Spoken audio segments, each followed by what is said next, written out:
The Assembly will hear an address by His Excellency Keith Rowley, Prime Minister of the Republic of Trinidad and Tobago.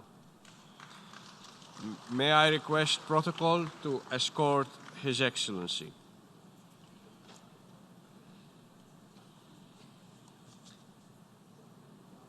I have great pleasure in welcoming the Prime Minister of the Republic of Trinidad and Tobago, and I invite him to address the General Assembly. Mr. President, it is indeed a distinct honor to address for the first time this august Assembly of States, entrusted with the responsibility of charting the way forward on the wide array of issues that impact our collective development. On behalf of the government and people of the Republic of Trinidad and Tobago, I extend sincere congratulations to you on your election as President of this, the 74th session of the United Nations General Assembly. We look forward to the excellence you will demonstrate and thank you for the steady hand of leadership you bring to this high office. Allow me, Mr. President, to extend also our gratitude to your predecessor, Her Excellency Maria Fernanda Espinosa Garces of Ecuador, who served with great distinction as the first female from the Latin American and Caribbean region to be elected President of the General Assembly. Mr. President, as we approach the 75th anniversary of the establishment of the United Nations, a challenging road lies ahead unless we collectively do what is necessary to alter the current trajectory of global events. We continue to note with alarm the number of persons living in poverty, the innumerable threats posed by the effects of unmitigated climate change, and the continued exclusion of the most vulnerable in our societies with respect to the access to education, social protection, and health care. Mr. President, migration, violent extremism, the scourge of terrorism, the threat of violent conflict, and the spread of communicable diseases such as the recent resurgence of Ebola and measles are pressing challenges that transcend the borders of individual countries. We have witnessed extreme flooding, droughts, coral bleaching, rising sea levels, heat waves, and devastating hurricanes with increasing strength and frequency in many parts of the world. And in this regard, it was with profound sadness that we witnessed just a few weeks ago the horrific destruction of our CARICOM neighbor by Hurricane Dorian, which sat on the small islands of the Bahamas for almost 30 hours. I join with other speakers in offering our deepest condolences to the government and people of the Commonwealth of the Bahamas on the loss of life and extensive destruction of properties and livelihoods as a result of this unprecedented weather event. Trinidad and Tobago stands in solidarity and strong support of our brothers and sisters in the Bahamas. As a family of nations, Mr. President, the challenges we face require us to place emphasis on the multilateral approaches rather than unilateral ones. We should be strengthening our partnerships through mutual respect and cooperation. This approach will allow us to regain some ground in reversing the current patterns of growing inequality and insecurity, and transform current circumstances to the benefit of all humanity. It is against this backdrop that I welcome the opportunity to share the perspectives of Trinidad and Tobago on the appropriately selected theme for this general debate, namely, galvanizing multilateral efforts for poverty eradication, quality education, climate action, and inclusion. Mr. President, in Trinidad and Tobago, Since 1956, our citizens have been central to our development, and in fact, our people remain our greatest assets. We must create a society in which all basic needs are met, and each individual is valued and given the opportunity to participate and to contribute. This means that we must ensure food security and eradicate poverty, inequality, discrimination, diseases, and address the lack of access to health care, as well as substandard, inhumane living conditions. We must build a society that shares the principles and cultural norms of trust, goodwill, honesty, respect, tolerance, integrity, civic pride, social justice, and community spirit. Accordingly, Mr. President, Trinidad and Tobago has adopted an integrated national poverty reduction strategy that is collaborative, sustainable, and meaningful for all stakeholders involved. Mr. President, the consolidation of our economic stability and capacity to remain effectively integrated into the global financial and trade architecture remains a priority for my government as we continue the search for measures to strengthen our fiscal resilience through diversification. Our national development ambitions should be buttressed by an enabling international economic environment through international trade, development cooperation, business activity, and finance. We are well aware that financial services play an important role as a contributor to economic growth and international trade and investment. It's in this context that we express grave concern regarding the unilateral insertion of some CARICOM member states, including Trinidad and Tobago, on the list of non-cooperative tax jurisdictions by a number of our international partners.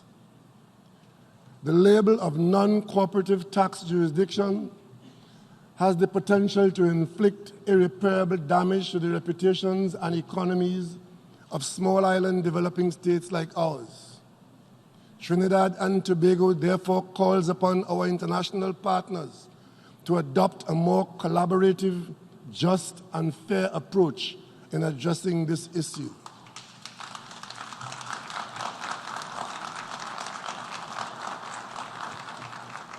Mr. President, Trinidad and Tobago also remains deeply concerned about the progressive decline in correspondent banking services by international banks. This is particularly problematic for CARICOM member states as it threatens our financial stability, impedes our efforts to alleviate poverty, and limits our achievements in respect of socio-economic growth and development. Further, the withdrawal of correspondent banking services undermines the region's efforts to consolidate a global partnership that will achieve the Sustainable Development Goals. Trinidad and Tobago joins with other CARICOM members in calling for international banks to engage collaboratively with effective member states to restore mutually acceptable financial relationships. We welcome the observation by Secretary General Guterres at CARICOM Heads of Government meeting in July of this year that eligibility for official development assistance and other forms of concessional financing should include vulnerability criteria. Trinidad and Tobago therefore takes this opportunity to reiterate its call for the international community and international financial and development institutions to consider the formulation of new multidimensional parameters in determining access to concessionary financing. We continue to endorse the view that the United Nations development system should be driven by a multidimensional approach to development assistance, which is more appropriately suited to each country's specific needs and national priorities. Mr. President, we remain troubled that even as we approach the third decade of the 21st century, women, girls, and persons with disabilities in many parts of the world are unable to enjoy basic human rights and freedoms.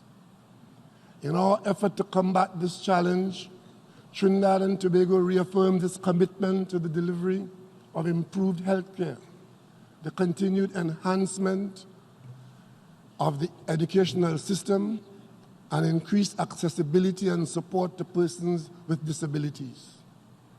Women and girls must also be equal partners in our collaborative efforts to build peaceful and sustainable societies and to promote and protect human rights. The promotion of gender equity and equality is essential in this regard. It is equally important to consolidate an integrated social protection system that improves living conditions and creates opportunities for women and girls to achieve their fullest potential. Mr. President, we have no doubt that climate change represents a very real threat that jeopardizes our pursuit of sustainable development. In the circumstances, my government is moving towards the employment of a multi-pronged approach towards adaptation and mitigation of the negative impacts of climate change. Trinidad and Tobago recognizes that climate change adversely affects all countries, regardless of how much they each contribute to global emissions. In this respect, I wish to reiterate my government's unwavering commitment to addressing these adverse impacts associated with climate change through a combination of collaborative approaches, improved partnerships, and networking with stakeholders in order to meet our international obligations in alignment with our national laws, policies, and priorities. Mr. President, for us in Trinidad and Tobago, the marine environment and its resources remain critically important to the livelihood of our people, our cultural and social identity, as well as our sustainable development ambitions. Trinidad and Tobago therefore remains hopeful that the adoption of an international, legally binding instrument under the UN Convention on the Law of the Sea, on the conservation and sustainable use of marine biological diversity of areas beyond national jurisdiction would be a reality in the not-too-distant future. We maintain that this agreement would establish a platform for both the achievement of sustainable development and the protection of the common heritage of mankind for this and future generations.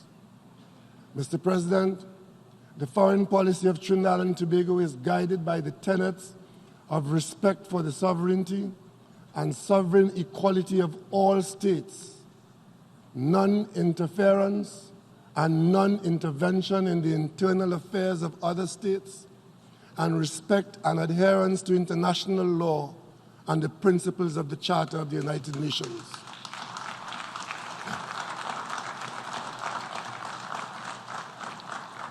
As a small island developing state, we remain fervent in our conviction that despite existing in a world where these well-established principles of multilateralism are under threat, our right to be heard ought not to be diminished or dismissed. Mr. President, for us in the Caribbean region, our sustainable growth and development hinge on the maintenance of peace and security. It is in this context that I turn to the situation facing our closest neighbor, Venezuela, which is located only 7 miles off the coast of Trinidad. Earlier this year, Venezuela became the epicenter of a global standoff that saw the threat of the use of force by external forces against that country. As this worrisome development continued to escalate, Trinidad and Tobago joined with fellow CARICOM member states to push for an urgent de-escalation of tensions and to build a platform for dialogue and negotiations for a peaceful resolution to the situation. Arising out of CARICOM's non-interventionist stance and diplomacy of peace, the Prime Ministers of Barbados, St. Kitts and Nevis, and Trinidad and Tobago, as mandated by CARICOM, met with Secretary General Guterres, the permanent representatives of several influential member states, as well as other stakeholders, to underscore our concerns about the volatility of the Venezuelan situation, the safety of the citizens of Venezuela, and the stability of our region. Mr. President, we remain resolute in our conviction that for our region to remain a zone of peace, dialogue is critical and indispensable. As such, Trinidad and Tobago remains in full support of the Montevideo mechanism and any other suitable initiatives that seek to bring about a peaceful resolution through meaningful and constructive dialogue.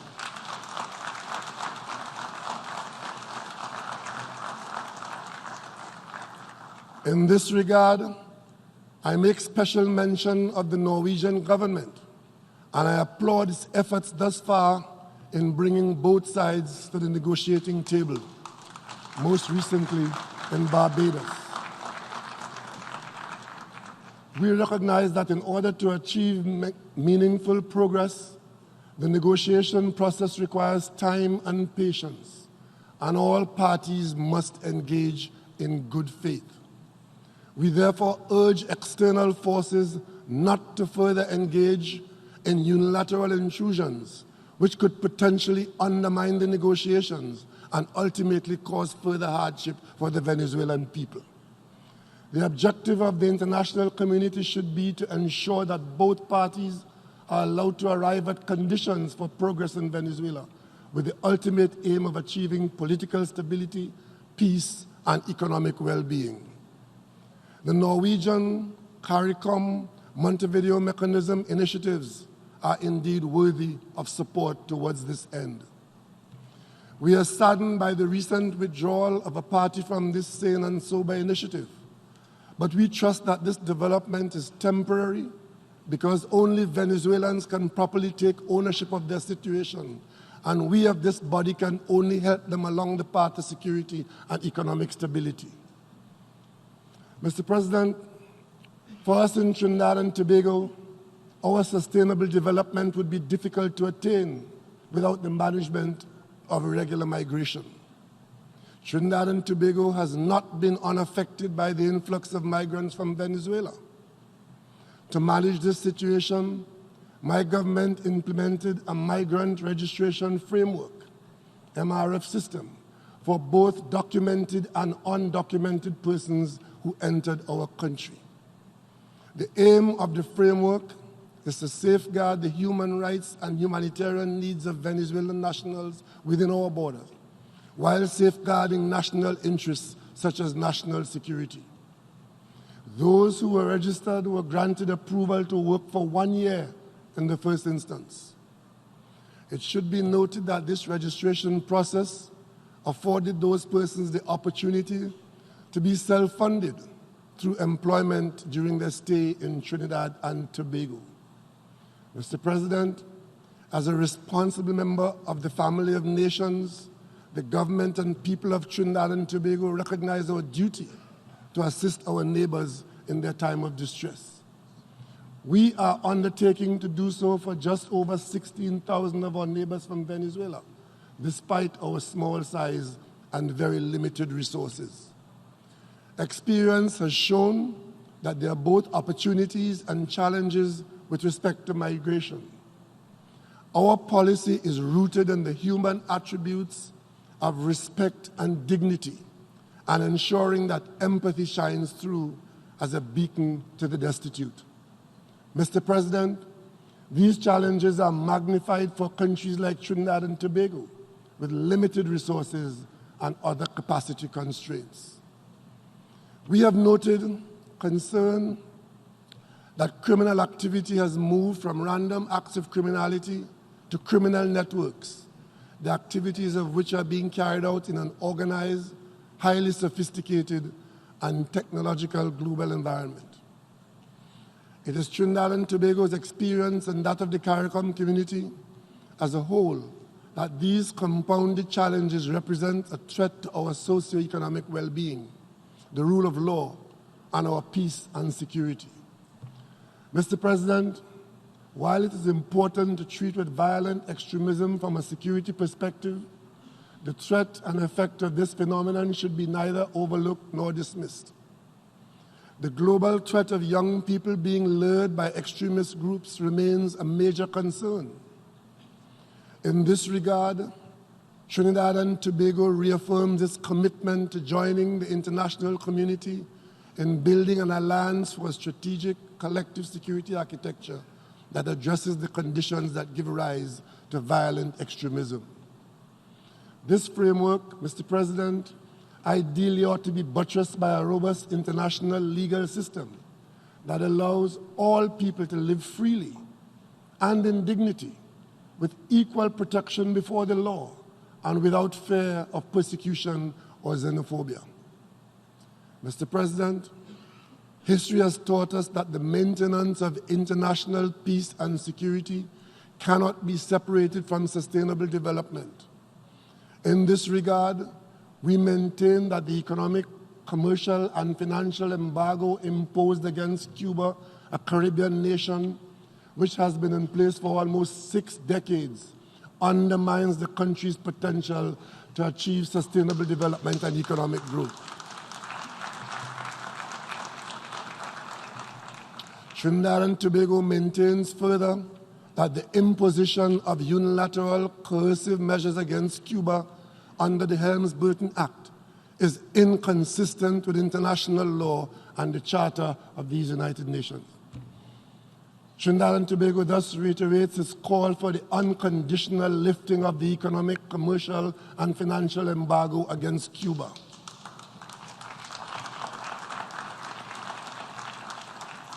Mr. President, Trinidad and Tobago supports the mandate of the International Criminal Court, the ICC, which is to help put an end to impunity for perpetrators of the most heinous crimes of concern to the international community, as well as to contribute to prevention of such crimes. As a country that advocated for the establishment of the International Criminal Court through the pioneering work of the late Arthur N.R. Robinson, former Prime Minister and President of Trinidad and Tobago, we remain resolute in our commitment to support the mandate of the ICC. Despite its detractors and other challenges, the ICC continues to be a ray of hope to all victims of crimes within its jurisdiction who are seeking justice. For this reason, we continue to encourage those countries that have not yet submitted to the jurisdiction of the court to do so sooner rather than later, so that it can aptly fulfill its mandate with a completeness as a universal court. Mr. President, Trinidad and Tobago maintains that the use or threat of use of nuclear weapons constitutes a crime against humanity and a violation of international law, including international humanitarian law and the Charter of the United Nations. Lamentably, we have witnessed within recent times the elimination of restraints on nuclear weapons at both the bilateral and multilateral levels. Trinidad and Tobago, as part of the Caribbean community, in 2017, participated in the United Nations conference to negotiate a legally binding instrument to prohibit nuclear weapons, leading towards their total elimination, and welcomed the adoption of the historic treaty to prohibit nuclear weapons. In this regard, I am proud to announce that yesterday, September 26, Trinidad and Tobago signed and deposited its instrument of ratification for the UN Treaty on the Prohibition of Nuclear Weapons.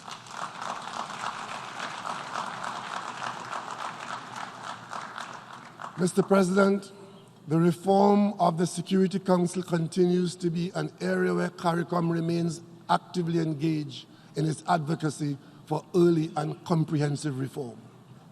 We look forward to the intergovernmental negotiations and IGN on Security Council reform in this 74th session, building on the work done during the 73rd session. We therefore reiterate or call for all members to work collaboratively and in the spirit of compromise to reform the Security Council in a manner that would effectively address its functioning and credibility of the Security Council, making it more relevant to the United Nations and better equipped to fulfill its mandate in today's context.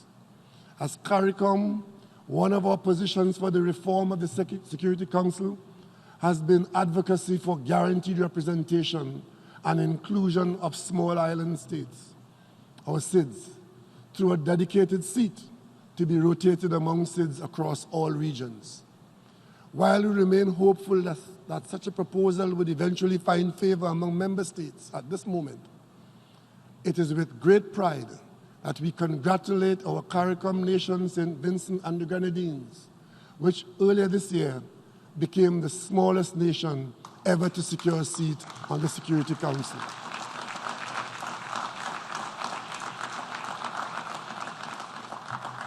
Mr. President, this historic achievement has convincingly demonstrated that our small islands remain indomitable as we continue to make noteworthy contributions in all spheres.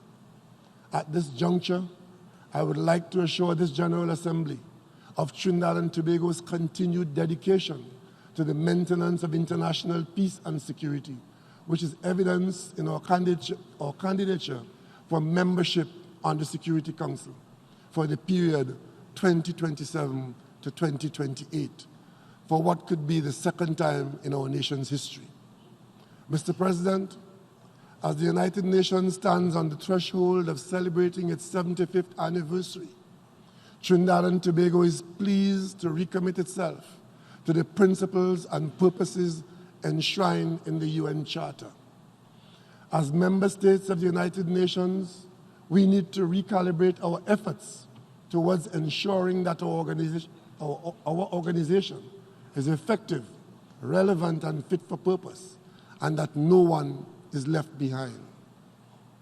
I am confident that we possess the inherent desire, the will, and the impetus to achieve these goals.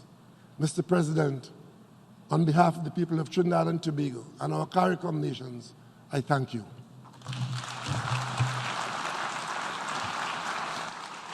On behalf of the General Assembly, I wish to thank the Prime Minister of the Republic of Trinidad and Tobago for the statement just made, and I request protocol to escort His Excellency.